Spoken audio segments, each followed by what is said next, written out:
Hello बच्चों, कैसे हो आप सभी। आई होप कि आप सभी लोग अच्छे होंगे। आज के इस वीडियो में हम क्लास 10th के इकोनॉमिक्स का 4th chapter globalization and the Indian economy, वैश्वीकरण और भारतीय अर्थव्यवस्था को स्टार्ट करेंगे। बच्चों, आज के इस प्रेजेंट वर्ल्ड में एज अ कंज्यूमर, एक उपभोक्ता के रूप में हमारे सामने गुड्स एंड सर्विसेज, वस्तुओं और सेवाओं के बहुत सारे चॉइस अवेलेबल होते हैं। आज हम डिफरेंट टॉप कंट्रीज़ के बहुत सारे प्रोडक्ट लाइक मोबाइल फ़ोन में ओप्पो, रेडमी, सैमसंग, वीवो और टेलीविज़न के डिफरेंट मॉडल देख सकते हैं। आपको डिब्बे में पैक खाना, फल का रस आदि भी देखने को मिलता है, जबकि 2 दशक पहले आपको इंडिया की मार्केट में ऐसा देखने को नहीं मिलता था। अपने घरों में बुजुर्गों और बड़े से बात करो और इस डिफरेंस को समझो कि पहले के मार्केट और आज के मार्केट में क्या डिफरेंस देखने को मिलते हैं। हम इस चैप्टर में ये रैपिड चेंज कैसे हो रहा है उसको देखेंगे कि ये रैपिड चेंज कैसे हो रहा है, उसके लिए कौन से फैक्टर्स जो है वो, कौन से कारक जो है उसको प्रभावित कर रहे हैं और उसका हमारी इंडियन इकोनॉमी में या इंडिया के पीपल जो हैं वो उससे कैसे अफेक्टेड हो रहे हैं, कैसे प्रभावित हो रहे हैं, इसको डिस्कस करेंगे। इसके पहले कि हम ये देखें कि ग्लोबलाइजेशन का क्या मतलब है, हम ये पहले देख लेते हैं कि ग्लोबलाइजेशन वर्ड जो है या ग्लोबलाइजेशन आया कैसे, क्या कॉन्सेप्ट है इसका।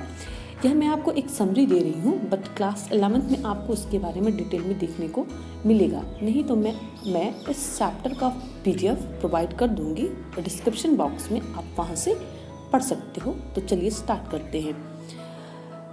1991 में इंडिया की कंडीशन इकोनॉमिकली बहुत ज़्यादा पुअर हो गई थी, जिसकी वजह से उसके पास इवन जो वो सामान अदर कंट्रीज से मंगवाता था उसके पेमेंट के लिए भी पैसा नहीं था, और उस समय प्राइसेस इतनी इंक्रीज कर रही थी कि ये प्रॉब्लम और बढ़ती गई। गवर्नमेंट के पास फॉरेन करेंसी भी नहीं बची थी, तो कोई इन्वेस्टर जो है, इंटरनेशनल इन्वेस्टर, वो इंडिया में इन्वेस्ट भी नहीं करना चाहता था। ऐसी कंडीशन में इंडिया ने IBRD international bank for reconstruction and development, जिसे हम वर्ल्ड बैंक कहते हैं, और IMF इंटरनेशनल मॉनेटरी फंड से $7 बिलियन की हेल्प ली। बट कोई भी हेल्प आपको बिना कंडीशन के तो करेगा नहीं, कुछ न कुछ तो उसके पास उसकी कुछ कंडीशंस तो होगी ही। तो IMF और वर्ल्ड बैंक ने इंडिया के सामने कुछ कंडीशंस रखी, जैसे गवर्नमेंट लिबरल होगी, प्राइवेट सेक्टर्स पर लगे सारे रेस्ट्रिक्शन जो हैं वो हटाए जाएंगे, और डिफरेंट सेक्टर्स में गवर्नमेंट अपना इंटरफेरेंस जो है वो कम करेगी। इंडिया में वर्ल्ड बैंक और IMF की ये कंडीशन इंडिया ने एक्सेप्ट कर ली और न्यू इकोनॉमिक पॉलिसी, जिसे हम नई आर्थिक नीति कहते हैं, उसको लाया। और इस नई आर्थिक नीति के तहत हम देखते हैं वैश्वीकरण, उदारीकरण और निजीकरण, जिसे हम शॉर्ट फॉर्म में LPG कहते हैं। L for liberalization, P for privatization and G for globalization. Okay, फिर देखते हैं कि ग्लोबलाइजेशन है क्या। ग्लोबलाइजेशन को एक अगर आप एक सिंपल या छोटे वर्ड में कहो तो it is the integration of world market, people and culture. ये वर्ल्ड मार्केट का वहाँ पे लोग जो रहते हैं उनका और कल्चर का इंटीग्रेशन है, एकीकरण है।